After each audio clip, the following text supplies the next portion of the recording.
Hey everybody, I hope you all are doing well and welcome back to Michael's Matters. Now, of course, as per usual, I'm Michael. Hi and hello. And today I want to talk about what is the real possibility that the COLA, or the cost of living adjustment for next year, that's 2024, could amount to basically $0. This would be, of course, a big hit to the financial budgets of those folks who are on the various Social Security programs that depend upon the yearly COLA to help them keep a lifestyle that is dignified and sufficient to make ends meet. So that could be folks on Social Security Retirement, Social Security Disability SSDI, Supplemental Security Income SSI, as well as survivors, spousal benefits, and really all the other iterations of Social Security benefits. So today we're going to take a look at what is the potential that the COLA increase for 2024 ends up amounting to $0 because of the real likelihood that other costs that seniors have are going up much, much more than whatever the ultimate COLA increase will end up coming out to.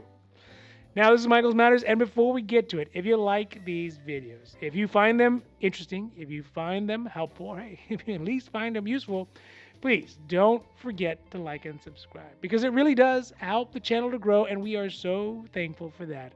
But also because you get updates when our newest and most informative videos become available. All right, now let's get down to the video. So let's talk about the COLA, or the cost of living adjustment, first, and do a real quick background on how the COLA is calculated and how oftentimes it falls short of being adequate to fulfill the financial needs of folks on Social Security. So the COLA, or the cost of living adjustment, was established back in the 1970s when it was apparent that the massive swings in inflation that the country was feeling as a result of a lot of internal as well as external factors was causing folks on Social Security, whose benefits were fixed at that point in real terms, basically to lose money every single year to the point that they were falling back into poverty faster than ever, which unfortunately has some similarities to right now. All this, of course, is counter to what the initial intention of Social Security was, which was to have people avoid being impoverished in their old age or when they were no longer able to work. So the COLA is based off a measurement called the CPIW, or the Consumer Price Index for the Urban Clerical Workers. It is different from the standard inflation metric that we see on the news when the inflation is talked about, the CPIU, which is the general one.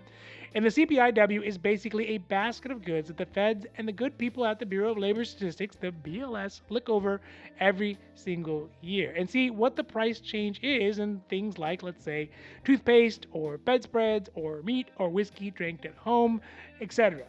So what they do is they basically look at what the cost of these things are from the year previously, compare them to the current year prices, and whatever the difference in those costs is percentage-wise, that ends up making up what becomes the COLA in the following year. The measurement is taken every year in the third quarter and is an average of the inflation rate for months July, August, and September, and that final number is not released and we won't know it until October. So that is all good and well. And last year, or I guess more correctly this year, 2023, the COLA increased massively because of various and sundry internal and external exogenous, that is my word for the day, factors that really drove the inflation rate to its highest rate in the last 40 years at 8.7%.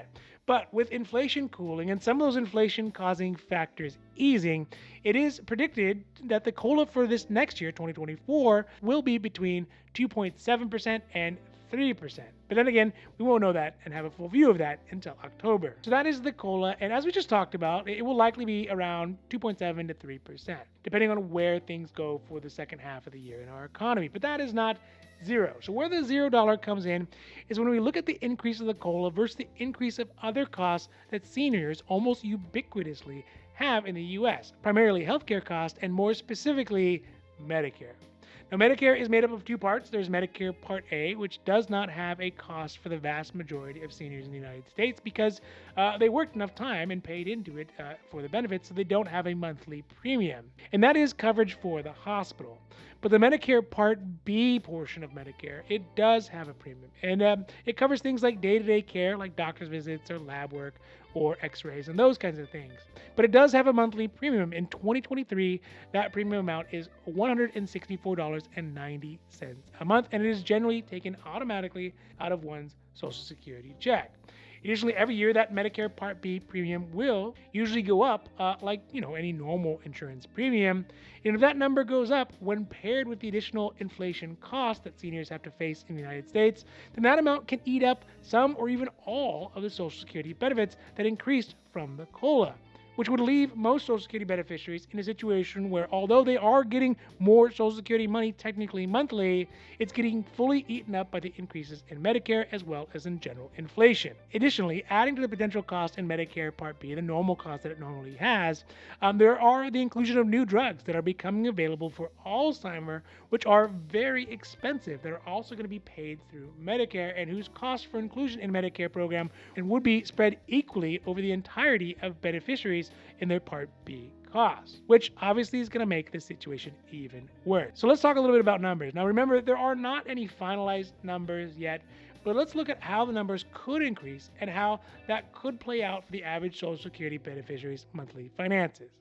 If we look at the most recent numbers from June for Social Security beneficiaries, specifically retirees, we can see the average monthly benefit in June was $1,837.29 a month.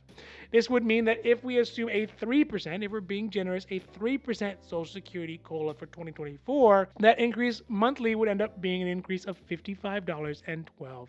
So that is definitely not nothing. $55.12, that is something. But let's look at the cost for Medicare Part B's premium right now with the possible inclusion of a very expensive Alzheimer's drugs in Medicare.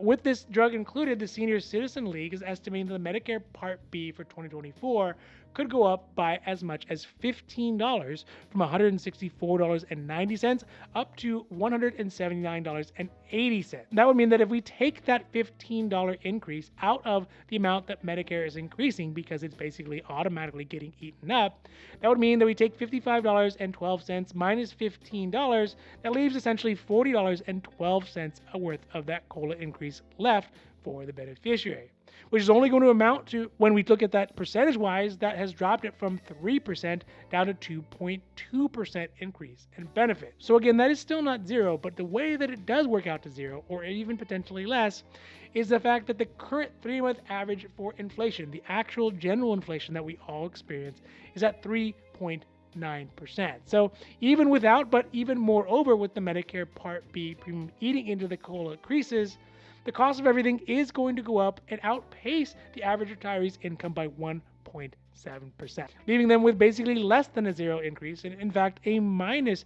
increase when we look at the real dollar terms. So overall, we know that there is a real problem fundamentally with the way that Social Security COLA is calculated. It doesn't factor in the real cost of inflation. It doesn't factor in the real cost that seniors especially have on a day-to-day basis, which we didn't actually get to compare today through the CPIE.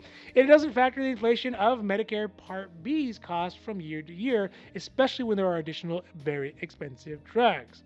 And part of me thinks that the Social Security benefits are specifically designed this way. Now, I know it wasn't initially meant to be a primary source of income for seniors in retirement. Rather, it's just supposed to be another stream of income to help supplement a retiree's income. But right now in 2023, it is the income that our friends and our neighbors and our family members who are older are relying on at an alarmingly high percentage. A large portion rely on Social Security benefits for 50% or more of their benefits, and a smaller but a still significant portion of people rely on it for 90% of their income. So these small changes, these little tiny chips away at the financial stability of benefits, get really amplified by magnitude when someone relies on the benefits as much as they do for their livelihood. And it's just not fair. All right, now this has been Michael's Matters, and I really hope that you enjoy this video. And if you did, if you found it interesting, if you found it helpful, or hey, if you at least found it useful, please don't forget to like and subscribe, because it really does help the channel grow, and we are so thankful for that. But also, you get updates when our newest and most informative videos become available. So, for Michael's Matters, I'm Michael, hoping that you take care of yourselves, take care of others, and have a happy, healthy